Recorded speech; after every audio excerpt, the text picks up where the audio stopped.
Okay, that's all the announcements. Let's jump into this week's parables. And I'm going to start with a story of my own. So I have 4 children, and I have had this scenario play out in my home many times. And if you have children or a spouse, you have likely had this play out at your home too. I'm giving instructions or saying something or asking them to do something, and I can tell they're not listening to anything I'm saying. And so I get super frustrated and I say, "Are you listening? Repeat what I just said." And the most frustrating thing is they can repeat it verbatim, right? But there's this glazed look in their eye because it's just hit the surface. It hasn't been absorbed. They haven't really been listening. So every once in a while, I'm tempted to throw in a little wrinkle just to grab their attention. Like sometimes I'm like, I went on a dating app and I met someone. You guys would all listen to that one too if you heard it, wouldn't you? I found a wallet in the driveway and I'm going to give you $1,000. Or this is the best one. I know what you did last night. And the hook is intended to bring them back, to grab their attention. If I make use of a wrinkle and the kids don't sit up and say, "What did you just say, Mom?" then I'm going to suspect that they are not listening at all. Jesus does the same thing with his followers, and he has the same version of the question, "Are you listening?" And he says it in Matthew 13, verse 9. He says this, "Whoever has ears, let them hear." The parables always have a wrinkle. They're meant to make us sit up and ask, "What did you say, Jesus?" They are told in such a way that if we're really listening, we won't just automatically think we know what's being said. Yeah, Mom, you're just asking me to take the recycling out for the 5th time today. Yeah, Jesus, you're just saying, love each other. Instead, there's enough of a wrinkle in them to make us stop and pay attention. And if they don't create a response in us, it might mean we're not really listening. Parables should serve to afflict the comfortable, or at least provoke reflection. That a parable is challenging should not be an issue. The issues are better framed in terms of what the parable challenges and how it does so. So the parables demand a response from us. We can't stand at arm's length and understand them. Instead, they invite us to find ourselves in them and to sometimes be surprised about where we find ourselves and where we find God. Are you listening? Do you have ears? Let them hear.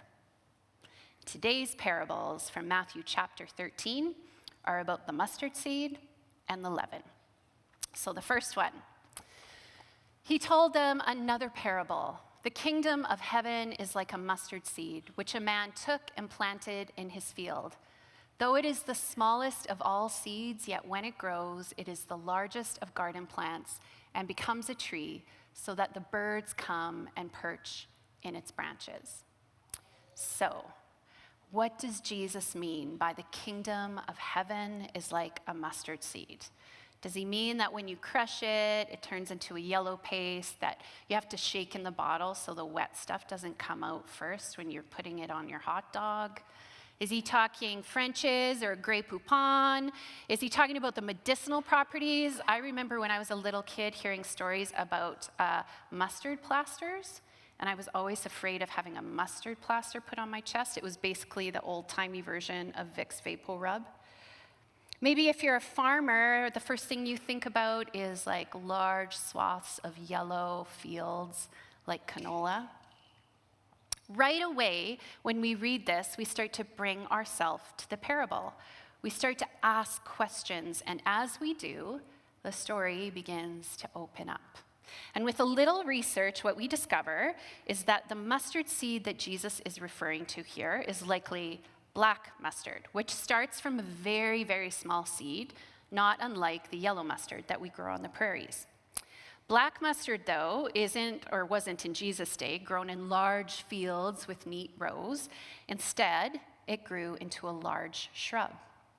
But what we also discover as we read or as we research is that the mustard seed is actually not the smallest seed, nor does it generally grow into an impressive tree. Sometimes the shrubs are like 9 feet tall. Sometimes they kind of look like trees, but they're not very impressive. And so clearly, the point of Jesus' parable isn't to give us a lesson in biology. It's not a science lesson. He's saying something else. And we get a clue as to what Jesus is saying when we read back in the Old Testament in the prophet Ezekiel, and we hear echoes of Matthew there. Listen to this. This is what the sovereign Lord says.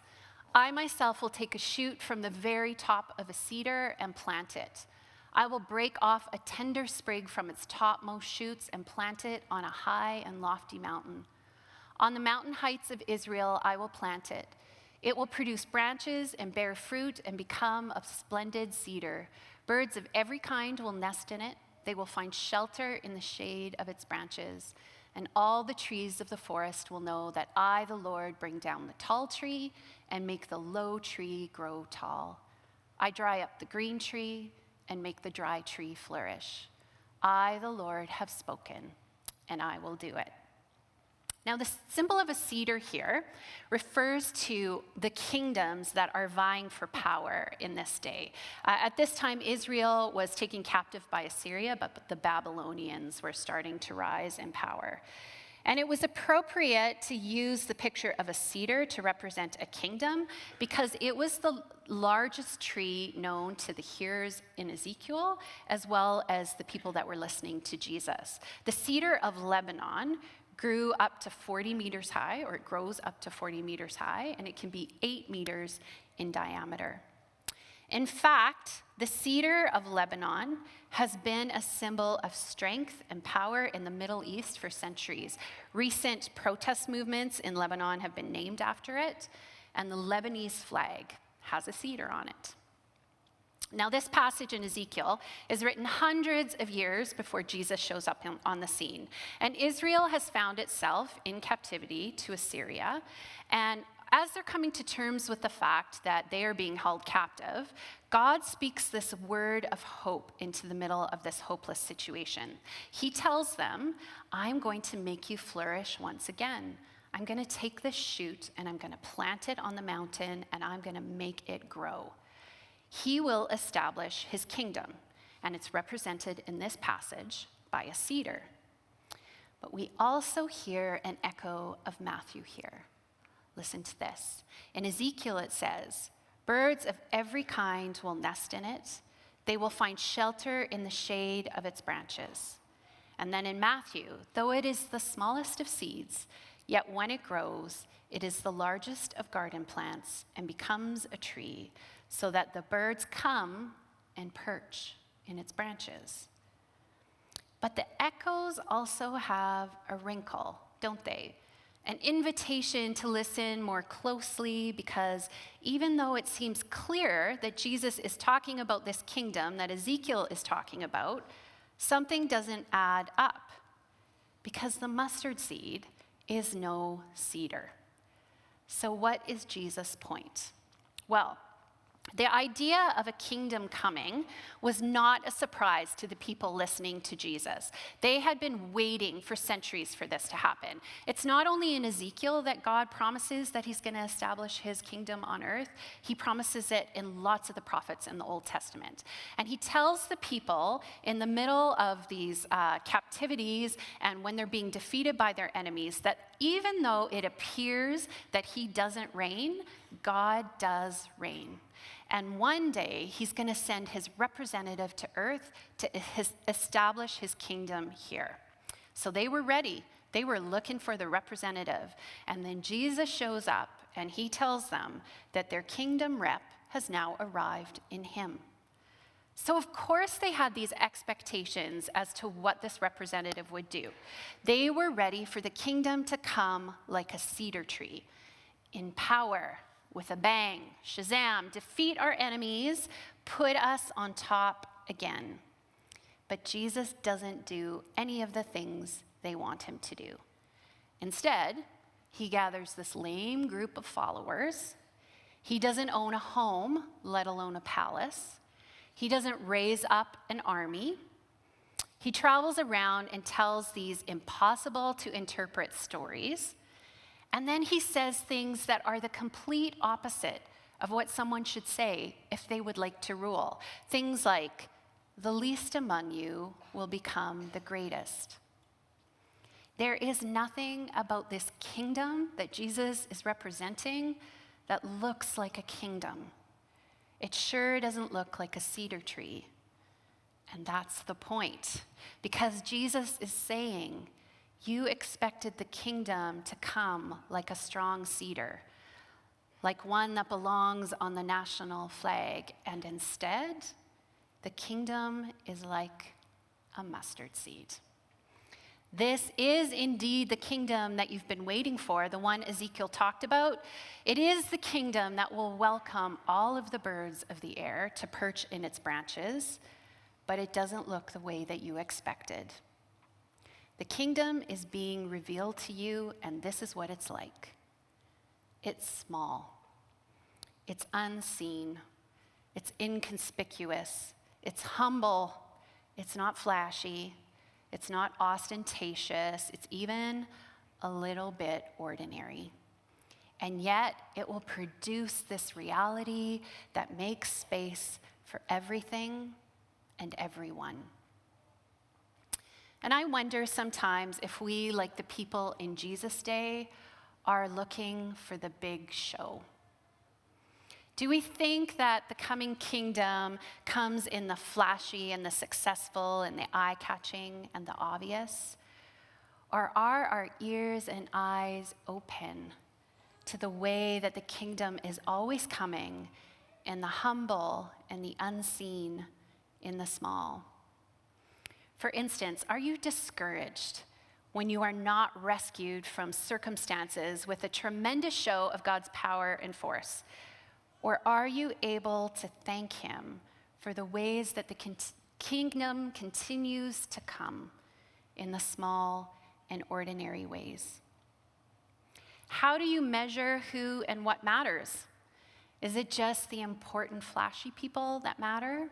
Is that the kind of person that you want to be, to have influence and recognition? Or are you in tune with the ways that the kingdom is always available through the small and humble things, and sometimes the smallest and most humble people? And finally, what are ways that maybe you've experienced mustard seed moments? Moments that you didn't really notice, but then they ended up growing into something more. When I was a little girl, I had a pen pal. I'm not sure how I got this pen pal. It was probably like from the back of Highlights for Kids or something like that. Anyway, my pen pal lived in Addis Ababa. And I thought that was the coolest place. I loved to write it on the envelope, and I loved to say it in my mouth, right? Like Addis Ababa. And I always looked forward to that light airmail paper that my letter would come on. A few years later, after we were not writing letters anymore, I had a really good friend who ended up moving to Ethiopia and lived in Addis Ababa, and I would write her letters and support her financially. And then a few years after that, we decided that we wanted more children and that we were going to add to our family through adoption. And it was really important to me that I have a connection to the country that we adopted from. And as we did our research and sort of followed the steps toward which country would be right for us, we ended up deciding on Ethiopia. And so 14 years ago, I headed to Addis Ababa, and we brought our 2 boys home. Now, those of you who are parents know that one of the ways that you are taught many things is through your children. The kingdom comes through our children, right? Because if you have not experienced yet that you are woefully inadequate for the job of parenting, it will come and you will be on your knees praying for those children. These children have also taught me patience and self-control, all those fruits of the Spirit, fruits of the kingdom that we're supposed to grow in us. Thank you, Ketis and Moshi, for those fruits. Patience, self-control, kindness, forbearance, forgiveness. They have brought the kingdom in me.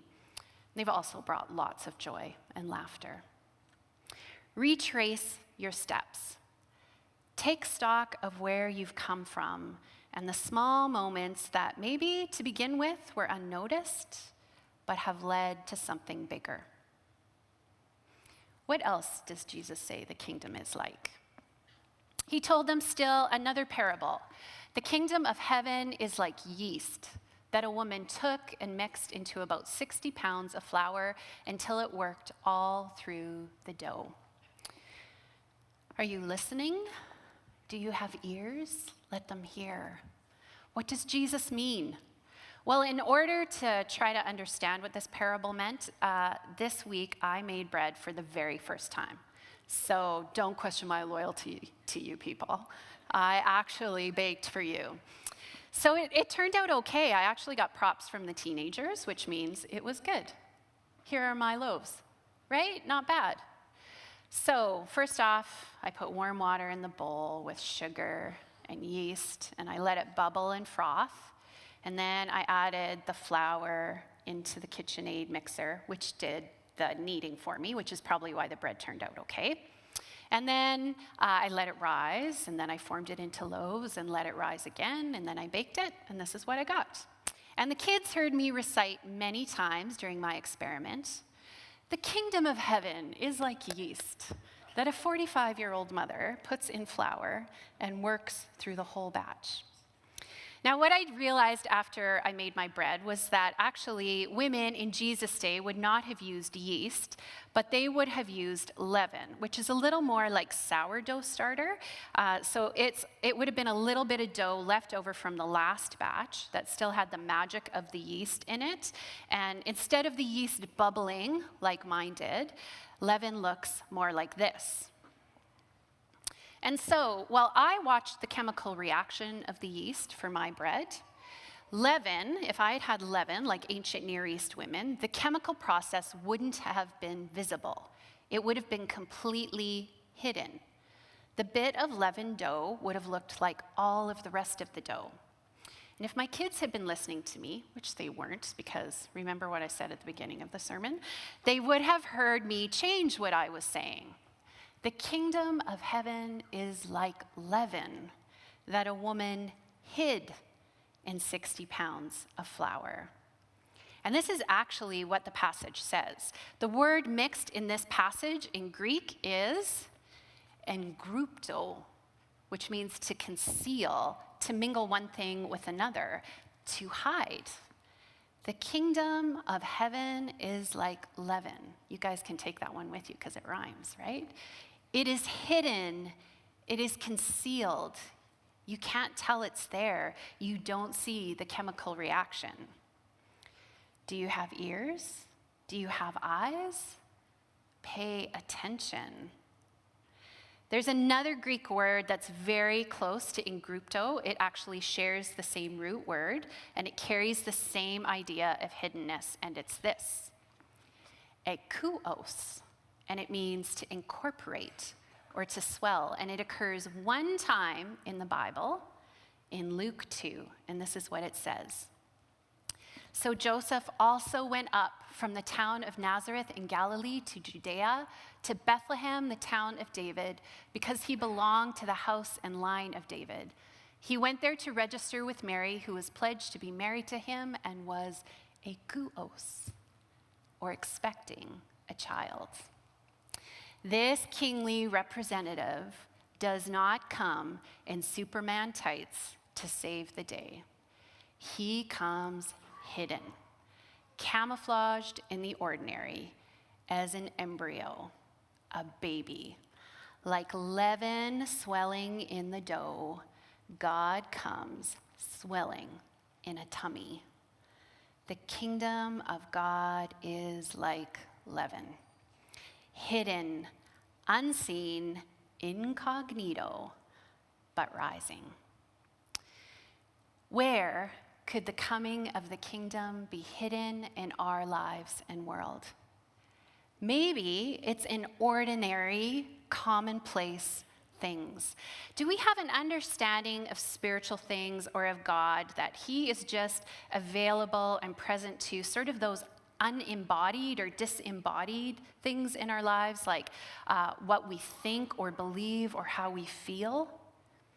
Do we believe that God is there when our minds are at rest or we feel peace, but not when we feel other ways or experiencing other things? Or that God is there when we believe all the right things and can put all of our theological ducks in a row? Do we extract God from the everydayness of our lives? Or are we open to seeing his kingdom in the chaos of family life? Or in the loneliness of single life? Are we open to experiencing the kingdom when we stumble out of bed for coffee in the morning, have to start our car at -40, when we bake bread or plant a garden? I don't think it's a mistake that Jesus uses these everyday things to tell us what the kingdom is like. He is pointing to the fact that everyday experiences are, in fact, where the kingdom is revealed. That's where the kingdom comes. I wonder too if the hidden places in our lives are maybe the places we should pay the most attention to. Are you paying attention to the small, unseen things in your own life? What small, hidden acts of faithfulness are you being called to do? Cooperate with the hidden kingdom that's starting to come in the world or that's being revealed in the world? You know, I think real change, real growth, real maturity often happens in secret. It's the acts that go unnoticed that produce the real change. So what small or hidden things do you maybe need to add or give up? Do you need to add quiet? Add prayer? Do you need to add community? Do you need to add service? Do you need to add rest? What things do you need to give up? We're heading into Lent, and some of you have been in traditions that practice Lent by giving something up. Maybe there's some small thing that you can give up, not necessarily a bad thing. Maybe it's just like the glass of wine you have at the end of the day or the cup of coffee you have in the morning. But maybe as you give that up, you can experience how the kingdom has the potential to burgeon, to bring new life in you. Now, both of these parables teach us about the inevitability and the abundance of the kingdom. The seed is small, but it leads to an ecosystem for all of the birds of the air. The leaven is hidden, but in 60 pounds of flour, that's a big bounty of PBs and Js, right? Even though these things start small, start hidden, they lead to more than enough space, more than enough provision, more than enough room. And that's the good news of the kingdom. The revelation of the kingdom in Jesus might come humbly, it might come small, it might come hidden and unexpected, but it results in redemption and renewal for the whole world. All of the birds of the air come and find shelter in its branches. The whole lump of dough is leavened, and there's nothing we can do to stop it. In fact, the end is embedded in the beginning, isn't it? If you put a mustard seed in the ground, you're going to get a shrub, because that's what a mustard seed is meant to do. And if you put leaven in the flour, the dough will rise. It's meant to do that. The end is the necessary outcome of the beginning. It's the way it has to go. And it's the same way with the kingdom. Listen to these words in Colossians. We look at this Son and see the God who cannot be seen. We look at Jesus and see God's original purpose in everything created. For everything, absolutely everything, above and below, visible and invisible, rank after rank after rank of angels. Everything got started in him and finds its purpose in him. He was there before any of it came into existence, and he holds it all together right up to this moment. He was supreme in the beginning and leading the resurrection parade. He is supreme in the end. From beginning to end, he's there, towering far above everything and everyone. So spacious is he, so roomy, that everything of God finds its proper place in him without crowding. But not only that, all the broken and dislocated pieces of the universe, people and things, animals and atoms, get properly fixed and fit together in vibrant harmonies, all because of his death, his blood that poured down from the cross. Our end is also embedded in our beginning. Everything was started in him. It's all going to be summed up in him. Genesis makes it clear that we were created out of goodness and love, and we were created for goodness and love. It's the beginning, and it's the purpose. And Revelation, the last book of the Bible, makes it clear that there will be a time when that original purpose is completely restored to creation. Completely. It's going to happen. Everything necessary for redemption is already here. It's just not what we expected. It's hidden. It's small. It's still being revealed. But the seed is planted, and the yeast is in the flour, and the kingdom is coming. So all that's left for us to do is trust. We can be a part of it right now or not, but whether we are has no bearing on whether it comes. This is what Robert Capon says. And even your negative responses, even your pointless resistances to the kingdom, interfere only with your own convenience, not with its working. And Dallas Willard says, to become a disciple of Jesus is to accept now that inversion of human distinctions that will sooner or later be forced upon everyone by the irresistible reality of his kingdom. We heartily join his kingdom conspiracy now to overcome evil with good. Are you listening? Listening is an act of trust. Will you trust? Because there's no need to earn this kingdom. You don't have to pull up your socks or clean up or find a bigger, better, more sparkly life. In fact, this kingdom seems to thrive best in small places, in hidden places, in desert places, maybe even in long winters and long nights. Your seemingly insignificant mustard seed of a life is just the place where this kingdom could flourish. What if you trusted your whole life to this kingdom? Maybe then your life could also become a parable, a story with a wrinkle that makes people sit up and take notice and wonder, what's going on there? Maybe your life could reveal the kingdom.